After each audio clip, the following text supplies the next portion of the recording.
बजे की 5 बड़ी खबरों में पहली बड़ी खबर लखनऊ से गिरफ्तार आतंकियों की कोर्ट में पेशी हुई, जहां आतंकियों को 14 दिन की रिमांड पर एटीएस को सौंप दिया गया। दूसरी बड़ी खबर महंगाई के खिलाफ प्रदेश भर में कांग्रेस के हल्ला बोल की। तीसरी बड़ी खबर जिला पंचायत अध्यक्षों के शपथ ग्रहण की। चौथी बड़ी खबर समाजवादी पार्टी के अध्यक्ष अखिलेश यादव के उस बयान की जिसमें उन्होंने लखनऊ में आतंकियों की गिरफ्तारी पर कहा कि उन्हें यूपी पुलिस पर भरोसा नहीं, जिसके बाद भाजपा और मायावती ने अखिलेश पर पलटवार किया। पांचवी बड़ी खबर उत्तराखंड में बारिश के कहर की। और सबसे पहले बात कानपुर से आ रही बड़ी खबर की। सूत्रों के हवाले से बड़ी खबर मिल रही है। कानपुर से उठाए गए 2 लोग, इन पर प्री एक्टिवेट सिम आतंकियों को देने का आरोप लगा।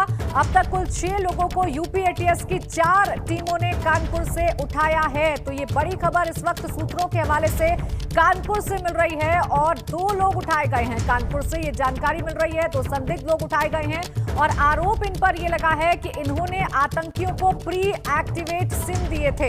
रतीश मेरे सहयोगी जुड़ गए ज्यादा जानकारी के साथ ऑनलाइन पर। रतीश, क्या कुछ जानकारी मिल रही है? देखिए, राजधानी लखनऊ में जिस तरीके से 2 आतंकवादियों को पकड़ा गया था, उसके बाद से कानपुर कनेक्शन सामने आया था। इसी के तहत यूपी एटीएस की टीमों ने कानपुर में भी छापेमारी करी और तमाम सबूत इकट्ठा करने की कोशिश करी। पूछताछ में ये निकला था कि कानपुर में एक स्लीपर मॉड्यूल है जो इन आतंकियों की मदद कर रहा था। इसी की जब पड़ताल की गई और जब रेड की गई तो उसमें 2 और ऐसे लोग मिले हैं जो हमारे सूत्र बता रहे हैं इन पर प्री एक्टिवेटेड सिम आतंकियों को देने का आरोप है। यानी सीधे तौर पर ये मददगार रहे उन आतंकियों के और इस मदद करने के चलते उन लोगों को एटीएस की टीम ने उठाया है। अब तक कुल ये बताया जा रहा है कि एटीएस की जो टीम यहाँ पर लगातार छापेमारी कर रही है और पूछताछ कर रही है। तो 6 संदिग्ध ऐसे हैं जिनको एटीएस की टीमों ने उठा लिया है। फिलहाल पूछताछ चल रही है और बड़े खुलासे होने की उम्मीद भी लगाई जा रही है। जी शुक्रिया आपका रतीश तमाम जानकारी के लिए। तो देखिए, पूछताछ चल रही है और बड़े खुलासे होने की उम्मीद है। कल जब से ये ऑपरेशन चला और 2 आतंकी एटीएस के हत्थे चढ़े, उसके बाद से ही लगातार अब तमाम तार को जोड़कर, तमाम कनेक्शंस को जोड़कर अब छानबीन की जा रही है।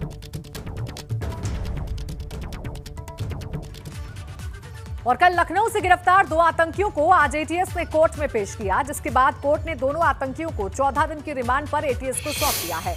दरअसल एटीएस ने कोर्ट में 14 दिन की रिमांड की मांग की थी, जिसे लेकर कोर्ट ने स्वीकार कर लिया। यानी अब एटीएस की रिमांड में पूछताछ के दौरान कई अहम खुलासे हो सकते हैं। आपको बता दें कि गिरफ्तार दोनों आतंकियों के साथी फरार हैं, जिन्हें पकड़ने के लिए जगह जगह छापेमारी की जा रही है। और इसीलिए ये जो रिमांड है ये काफी महत्वपूर्ण होगी, क्योंकि 14 दिन की रिमांड में बहुत सारे ऐसे खुलासे हैं जो इनके आतंकियों के हवाले से हो सकते हैं। एटीएस अपने हिसाब से पूछताछ करेगी। 14 दिन तक इन आतंकियों से पूछताछ की जाएगी। ये पता लगाया जाएगा कि आखिर ये क्या साजिश रच रहे थे और कौन कौन लोग हैं जो इनकी मदद कर रहे थे। हालांकि पाकिस्तान से इनका कनेक्शन पाया गया है। अब कई सारे ऐसे सवाल हैं जिनके जवाब अब तलाशने की कोशिश की जाएगी।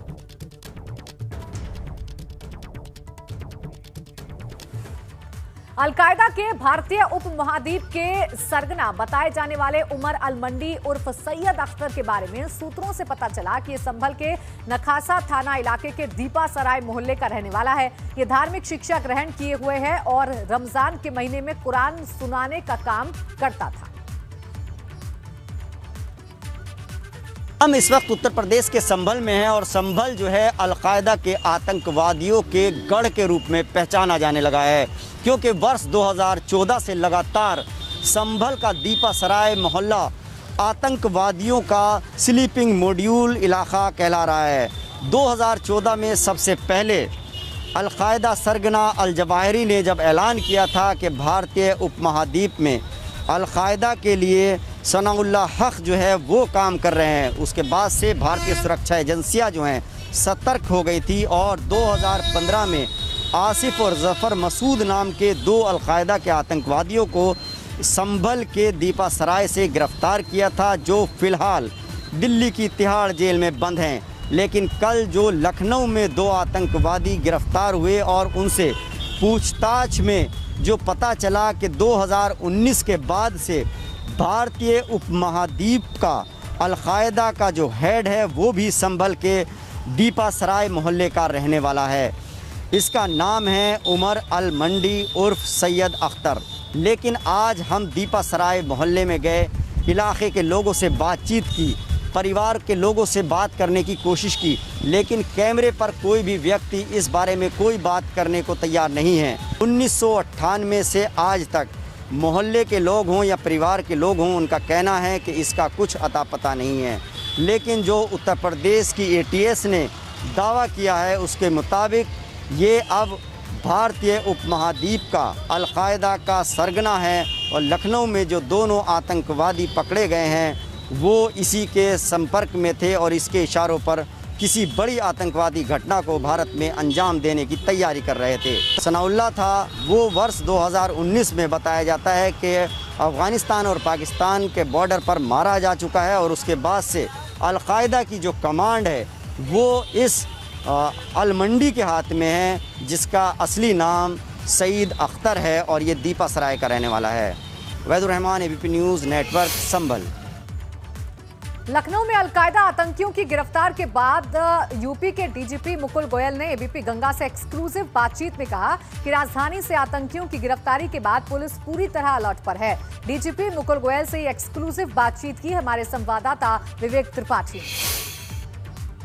यूपी चुनौतियों से जूझ रहा है, क्या तैयारियां हैं, क्या रणनीति है, हम इस बारे में DGP मुकुल गोयल जी से रूबरू होंगे। सर, सबसे बड़ी जो अभी चुनौती सामने आ रही है वो आंतरिक सुरक्षा व्यवस्था को लेकर आ रही है। तमाम चीज़ें सामने आई हैं, रोहिंग्या का प्रकरण आया है, धर्मांतरण का आया है और अलकायदा का जो टेररिज्म मॉड्यूल अभी सामने आया है, इसको लेकर यूपी पुलिस की तरफ से आपकी क्या तैयारियां हैं? देखिए, यूपी पुलिस पूरी तरह से सजग है। हमारे जितने भी विंग हैं और ख़ास तौर पे एंटी टेरर जो हमारा स्क्वाड है ATS, वो पूरी तरह से सजग है। हम लोग का भी सूचना तंत्र भी मजबूत है। हम लोगों ने हाल के दिनों में टेक्नोलॉजी का काफ़ी उपयोग भी किया है इसके लिए। जो और हमारी एजेंसीज़, सिस्टर एजेंसीज़ हैं जो इस काम में अपना उनका भी अलग से अभी सूचना तंत्र होता है, उनसे हम लोग लगातार समन्वय बनाए रखते हैं और हम लोग की कोशिश यही है कि इस तरह के घटनाएं होने ना दिया जाए और कोई इस तरह की अगर अपना इस तरह कार्य में अगर लिप्त है या फिर कुछ इस तरह की घटना को अंजाम देने का मंसूबा हो किसी का, उसको पूरा ना होने दिया जाए। सर, रोहिंग्या पश्चिमी उत्तर प्रदेश में फैला हुआ है और तेजी से इसका जाल फैल रहा है पूरे यूपी में। धर्मांतरण का मुद्दा भी आया है, ये आतंकवादी भी सामने आए हैं। ये तीनों मुद्दे ATS ही हैंडल कर रही है। ATS के पास क्या वर्कलोड ज़्यादा है, चूँकि संसाधन बहुत सीमित हैं? ATS को अपग्रेड करने के लिए कोई प्लान है? हम लोग ATS में जो कुछ कमी है मुझे बताई गई, उसको और पूरी करेंगे। उनको मैन पावर और अच्छे अधिकारियाँ और उपलब्ध कराएंगे। उनके कई प्रस्ताव हैं वो शासन में भेजे गए हैं और उसको शीघ्र ही अनुमति भी मिल रही है और इसको और इसके जो मानव संसाधन इनमें उसको इम्प्रूव हम लोग करेंगे और इसमें जो तकनीकी संसाधन हैं उनको भी और इम्प्रूव किया जाएगा और उनकी ट्रेनिंग को और मजबूत किया जाएगा। हम बात कर रहे थे DGP मुकुल गोयल से। उन्होंने विधानसभा चुनाव से लेकर टेररिज्म का जो थ्रेट है, तमाम मुद्दों पर अपने विचार रखे और कहा है कि सारी समस्याओं का निदान धैर्यपूर्वक होगा, अनुशासित रहेगी फोर्स, संयमित रहेगी और सभी के सहयोग से पुलिसिंग की जाएगी। कैमरा पर्सन प्रमोद वाजपेयी के साथ विवेक त्रिपाठी, ABP गंगा, लखनऊ। सपा प्रमुख अखिलेश यादव के बाद अब BSP सुप्रीमो मायावती ने ATS के ऑपरेशन पर सवाल उठाए। उन्होंने कहा कि चुनाव से पहले ही ऐसा क्यों होता है। यूपी विधानसभा आम चुनाव के करीब आने पर ही इस प्रकार की कार्रवाई लोगों के मन में संदेह पैदा करती है। तो देखिए, मायावती ने एक के बाद एक 2 ट्वीट किए हैं। लिखा है, यूपी विधानसभा आम चुनाव के करीब आने पर ही इस प्रकार की कार्रवाई लोगों के मन में संदेह पैदा करती है। अगर इस कार्रवाई के पीछे सच्चाई है तो पुलिस इतने दिनों तक क्यों बेखबर रही? ये वो सवाल है जो लोग पूछ रहे हैं। इसीलिए सरकार ऐसी कोई कार्रवाई ना करे जिससे जनता के में बेचैनी और बढ़े। फिर दूसरा ट्वीट किया, यूपी पुलिस का लखनऊ में आतंकी साजिश का भंडाफोड़ करने व इस मामले में गिरफ्तार 2 लोगों के तार अलकायदा से जुड़े होने का दावा अगर सही है तो ये गंभीर मामला है और इस पर उचित कार्रवाई होनी चाहिए, वरना इसकी आड़ में कोई राजनीति नहीं होनी चाहिए, जिसकी आशंका व्यक्त की जा रही है। इससे पहले आतंकियों की गिरफ्तारी के बाद अखिलेश यादव के पुलिस पर सवाल उठाने के बयान पर उत्तर प्रदेश भाजपा के प्रदेश अध्यक्ष स्वतंत्र देव सिंह ने बड़ा हमला बोला। उन्होंने ट्वीट कर पूछा कि आप किस देश के लिए बैटिंग कर रहे हैं, ये सवाल आज सभी के मन में है।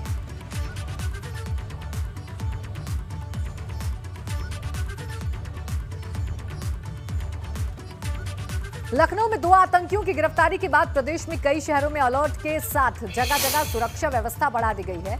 हम आपको इस वक्त 2 अलग-अलग तस्वीरें दिखा रहे हैं। कानपुर और मथुरा की ये तस्वीरें हैं। दोनों ही जगहों पर सुरक्षा चाक चौबंद कर दी गई है। जैसे ही आतंकी साजिश का भंडाफोड़ हुआ है, वैसे ही उत्तर प्रदेश के तमाम जिलों में सतर्कता बरती जा रही है। सुरक्षा का वहां पर अलर्ट जारी कर दिया गया है। सघन चेकिंग की जा रही है, तलाशी की जा रही है, क्योंकि अभी देखिए लखनऊ से 2 आतंकी गिरफ्तार हुए हैं और उनके जो साथी हैं वो फरार हैं, ऐसी आशंका जताई जा रही है, जिनकी तलाश भी लगातार की जा रही है। तो लखनऊ में पकड़े गए आतंकियों का कानपुर कनेक्शन सामने आने के बाद कानपुर में भी हाई अलर्ट है। शहर में रेलवे स्टेशन, बस स्टैंड सहित महत्वपूर्ण स्थानों की सुरक्षा बढ़ा दी गई है। वहीं आतंकियों के मददगार शहर में होने की आशंका के चलते सघन चेकिंग अभियान चलाया जा रहा है। शहर में जगह जगह पर बैरिकेडिंग्स लगाकर वाहनों को रोका जा रहा है। आने वाले संदिग्धों की तलाशी ली जा रही है। पकड़े गए अलकायदा के 2 आतंकियों का कनेक्शन कानपुर से निकलने के बाद कानपुर पुलिस हाई अलर्ट पर है और आपको तस्वीरें दिखाएं। चौराहे चौराहे पर पूछताछ की जा रही है और जांच की जा रही है कि जो लोग निकल रहे हैं उनमें कोई संदिग्ध तो नहीं है।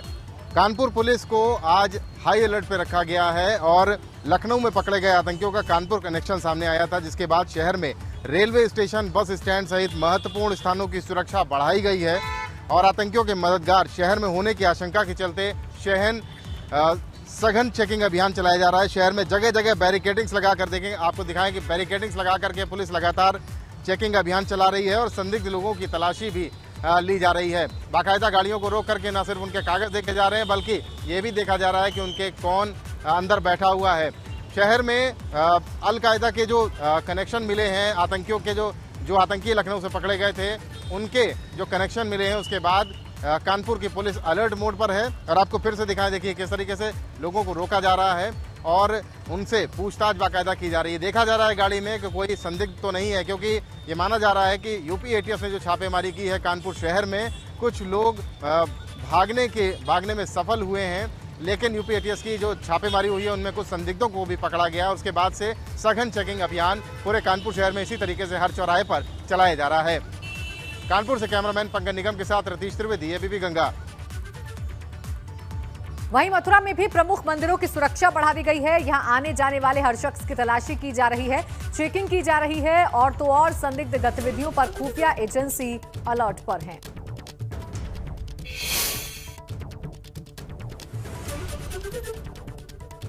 लखनऊ में कल आतंकवादियों की धरपकड़ के बाद यहाँ पर मथुरा में हम आपको दिखाना चाहेंगे कि कृष्ण जन्म स्थान पर हैं हम इस समय, किस तरह से यहाँ पर सघन तलाशी अभियान किया जा रहा है और यहाँ पर आने वाले हर एक श्रद्धालु को सघन तरीके से इसकी चेकिंग की जा रही है।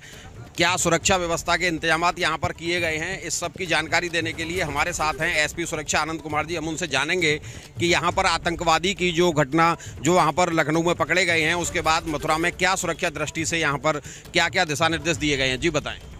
हमारे यहाँ स्पष्टता जो है, मंदिर सुरक्षा व्यवस्था पहले से जो है पूर्णतः मजबूत है। इसके बाद भी जो है हमारी जो सुरक्षा व्यवस्था लेयर वाइज डिफाइन की गई है, जिसमें जो है मंदिर परिसर के बाहर जो है होटल, ढाबे, संदिग्ध व्यक्तियों की चेकिंग, संदिग्ध गाड़ी, संदिग्ध वाहनों की भी चेकिंग बराबर की जा रही है।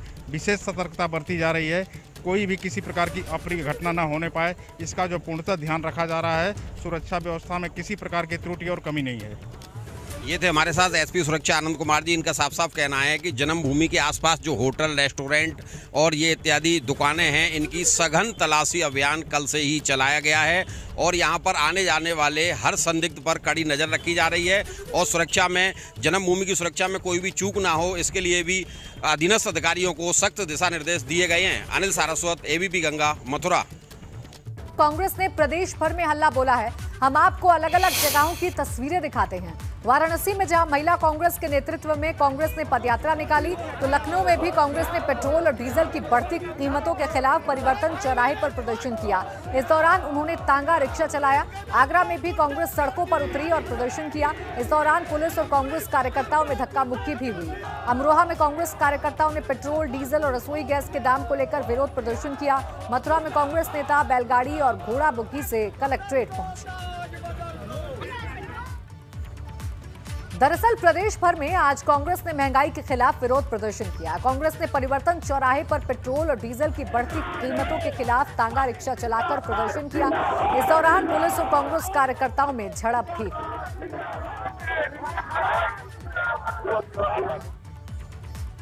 वाराणसी में भी महंगाई के खिलाफ कांग्रेस ने हल्ला बोला। यहां महिला कांग्रेस के नेतृत्व में कांग्रेस ने जमकर प्रदर्शन किया। सैकड़ों की संख्या में सड़क पर उतरकर कांग्रेस कार्यकर्ताओं ने प्रदर्शन किया। पीएम के संसदीय कार्यालय में ज्ञापन देने की इनकी तैयारी थी, लेकिन इनको पुलिस ने रोका।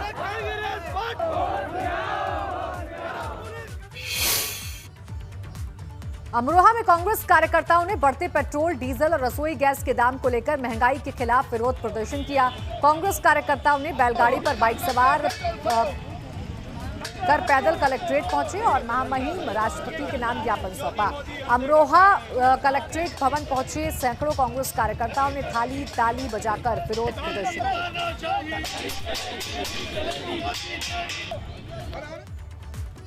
मथुरा में भी महंगाई के खिलाफ कांग्रेस ने विरोध प्रदर्शन किया। इस दौरान कांग्रेस कार्यकर्ता बैलगाड़ी और घोड़ा बुग्गी से कलेक्ट्रेट पहुंचे। हाथ में रसोई गैस का सिलेंडर लेकर इन्होंने सरकार के खिलाफ नारेबाजी की। ठेले पर बाइक रखकर पैदल मार्च निकाला।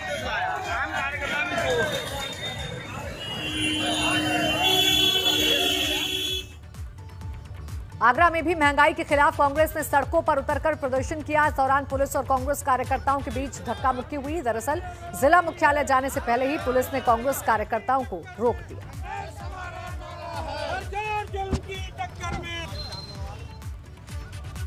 बढ़ते आगे, प्रदेश भर में आज नवनिर्वाचित जिला पंचायत अध्यक्षों को शपथ दिलाई गई। यहां अलग अलग जगहों की तस्वीरें आपके सामने हैं। वाराणसी में जिला पंचायत अध्यक्ष पद की शपथ पूनम मौर्य ने ली। बलिया में जिला पंचायत अध्यक्ष आनंद चौधरी ने शपथ ली। इटावा में अखिलेश के चचेरे भाई अभिषेक उर्फ अंशुल यादव को शपथ दिलाई गई। फिरोजाबाद में जिला पंचायत अध्यक्ष हर्षिता सिंह ने शपथ ली, तो वहीं आजमगढ़ में जिला पंचायत अध्यक्ष विजय यादव को शपथ दिलाई गई। बरेली में जिला पंचायत अध्यक्ष रश्मि पटेल ने अध्यक्ष पद की शपथ ली।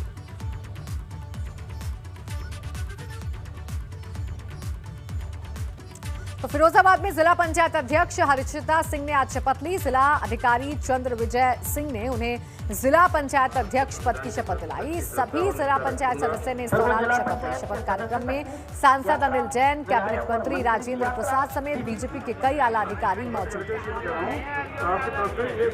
तो देखिए, आज नवनिर्वाचित जिला पंचायत अध्यक्षों ने शपथ ली। जगह जगह आज पूरे प्रदेश भर में कार्यक्रमों का आयोजन किया गया और दिग्गजों के सामने जिला पंचायत अध्यक्ष, नवनिर्वाचित जिला पंचायत अध्यक्षों ने शपथ ली। फिरोजाबाद में हर्षिता सिंह, जो कि जिला पंचायत अध्यक्ष पद के लिए चुनी गई, उन्होंने भी शपथ ली। जीएम चंद्र विजय सिंह ने शपथ दिलाई हर्षिता सिंह को। इसके साथ ही साथ जिला पंचायत जो सदस्य हैं उन्होंने भी शपथ ग्रहण की।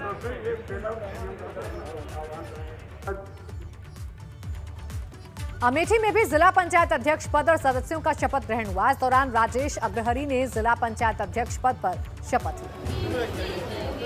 देखिए, तमाम जगहों पर आज शपथ ग्रहण समारोह का आयोजन किया गया। भव्य तरीके से कई जगह पर कार्यक्रम का आयोजन किया गया। फिलहाल जो अमेठी की तस्वीरें आप देख रहे हैं, अमेठी में राजेश अग्रहरी ने शपथ ली जिला पंचायत अध्यक्ष पद पर और एक भव्य कार्यक्रम का आयोजन इस दौरान किया गया, जैसा कि आप तस्वीरों में देख भी सकते हैं। अमेठी में राजेश अग्रहरी, जिन्होंने जिला पंचायत अध्यक्ष का चुनाव जीता और आज उन्होंने शपथ ग्रहण कर अपना पदभार संभाला।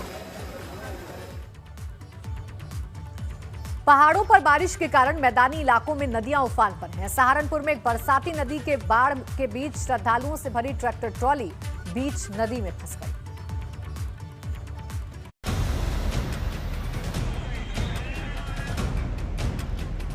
पहाड़ों पर मूसलाधार बारिश और मैदानों में नदियां उफान पर।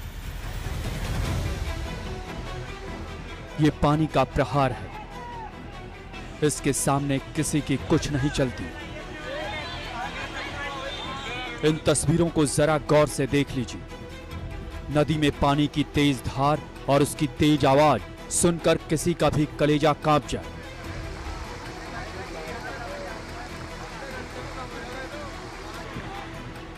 इस तकनीकी युग में इंसान को भले ही अपनी तकनीक पर बहुत गुरूर हो, लेकिन प्रकृति की ताकत के आगे सारी तकनीक और उसकी ताकत तार तार हो जाती है। और ये इसका जीता जागता उदाहरण है। ये सहारनपुर में बरसाती नदी का कहर है। शिवालिक पहाड़ियों में भारी बारिश की वजह से इसमें अचानक बाढ़ आ गई है।